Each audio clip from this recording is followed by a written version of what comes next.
Hi friends, இன்றைக்கி நம்ம உணவு தோழியில் ஒரு ஹெல்தி சூப்பர் டேஸ்டியான ரெசிபி பற்றி தான் பார்க்க போகிறோம். அந்த சூப்பர் ஹெல்தியான ரெசிபிக்கு நான் நம்ம வீட்டு முருங்கை மரத்துலேருந்து முருங்கைக்கீரை பறிச்சிருக்கிறேங்க. கொஞ்சம் முருங்கைக்கீரையும் பூவும் சேர்த்து பறிச்சுக்கிட்டேன். இந்த முருங்கைக்கீரையில் பார்த்திங்கன்னா இந்த பழுப்பு கலரில் சொல்லுவோம் இல்லையா, அந்த மஞ்சள் கலர் இருக்க இலைகளை நீக்கிட்டு முருங்கைக்கீரையையும் முருங்கைப்பூவையும் தனியாக எடுத்து வச்சுக்கோங்க.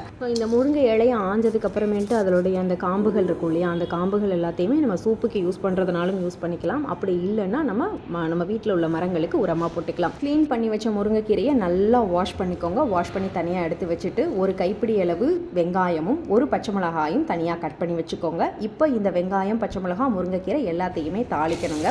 ஸோ தாளிக்கிறதுக்கு தகுந்த மாதிரி கொஞ்சமாக எண்ணெய் விட்டு வெங்காயத்தை நல்லா வதக்கி விட்டுக்கோங்க. வெங்காயம் கொஞ்சம் வதங்கினதுக்கு அப்புறமேட்டு நம்ம கழுவி வச்சுருக்கோம் இல்லையா, அந்த முருங்கைக்கீரையை நல்லா தண்ணியை பிழிஞ்சிட்டு எடுத்து போட்டிங்கன்னா கரெக்டாக இருக்கும். இந்த தண்ணியை பிழிஞ்சிட்டு இந்த முருங்கைக்கீரையை எடுத்து போடும்போது இந்த எண்ணெயிலையும் அதில் இருக்கிற லேசாக ஒட்டிட்டு இருக்கும் இல்லையா, அந்த தண்ணியிலையும் இந்த முருங்கைக்கீரை வதங்கினா கொஞ்சம் கரெக்டாக இருக்குங்க.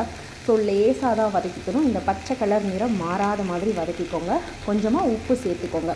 ஸோ இப்போ இந்த உப்பு சேர்த்துட்டு இந்த கீரையை ஓரளவு வதக்கி தனியாக எடுத்து வச்சுக்கலாம். நம்ம முருங்கைக்கீரை ஆறட்டுங்க. இப்போ நம்ம ஸ்பெஷல் உணவு தோழியோட ஸ்ப்ரவுட்டட் ராகி மாவு ஒரு 6 ஸ்பூன் எடுத்திருக்கேங்க. இந்த 6 ஸ்பூனில் நம்ம வதக்கி வச்ச முருங்கைக்கீரையும் சேர்த்து பிசைஞ்சிக்க போகிறோம். ஃபஸ்ட்டு தண்ணி ஊற்றாமல் நம்ம உணவு தோழியோட ஸ்ப்ரவுட்டட் ராகி மாவையும் இந்த முருங்கைக்கீரையும் பிசைஞ்சிக்குவோம். அதுக்கப்புறமேட்டு லைட்டாக தண்ணி தொளித்து இந்த மாவு இந்த பதத்துக்கு வர அளவுக்கு பிசைஞ்சு எடுத்துக்கோங்க.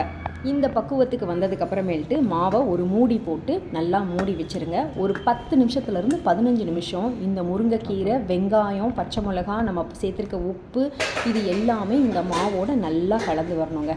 நல்லா கலந்து வந்ததுக்கப்புறமேட்டு தோசைக்கல்லை காய வச்சு இதை நல்லா ரொட்டி மாதிரி தட்டி இந்த மாதிரி தோசைக்கல்லில் போட்டு எண்ணெய் ஊற்றி நல்லா சூடு பண்ணி எடுத்துக்கலாங்க. இந்த ரொட்டியை நீங்கள் முடிஞ்ச அளவுக்கு மீடியம் ஃப்ளேமில் வச்சு செய்யுங்க. ஏன்னா நீங்கள் ஃபுல் ஃப்ளேமில் வச்சிங்கன்னா ரொட்டி கருகிடும். இது வேகிறதுக்கு கொஞ்சம் டைம் எடுக்கும். அதனால நிறுத்தி நிதானமாக வேக வச்சு எடுத்து சாப்பிட்டிங்கன்னா அட்டகாசமான ரெசிபி ரெடிங்க. இதுக்கு சைட் டிஷ்ஷாக பார்த்தீங்கன்னா நான் என்ன பண்ணியிருக்கிறேன் அப்படின்னா, தேங்காய், பொட்டுக்கடலை, ஒரு வெள்ளைப்பூண்டு, ஒரு பச்சை மிளகாய் போட்டு தேங்காய் சட்னி அரைச்சிருக்கேன். அது போக இதுக்கு சைட் டிஷ்ஷாக நம்ம உணவு தோழியோட கொள்ளு இட்லி பொடிங்க. அட்டகாசமாக இருக்கும். ட்ரை பண்ணி பாருங்கள் கண்டிப்பாக. இந்த கொள்ளு இட்லி பொடியை வச்சு ஒரு பைட்டை அந்த சட்னிலையும் முக்கி அந்த ரொட்டியையும் முக்கி சாப்பிடும்போது வாவ், செம்ம டேஸ்டியாக இருக்குங்க. ஸோ கண்டிப்பாக ட்ரை பண்ணி பாருங்கள். கால்சியம் சத்து நிறைஞ்ச தானியங்கள்லேயே ராகி ரொம்ப ரொம்ப முக்கியமானதுங்க. பாலை விட அதிகமான கால்சியம் சத்து கொண்டது ராகி.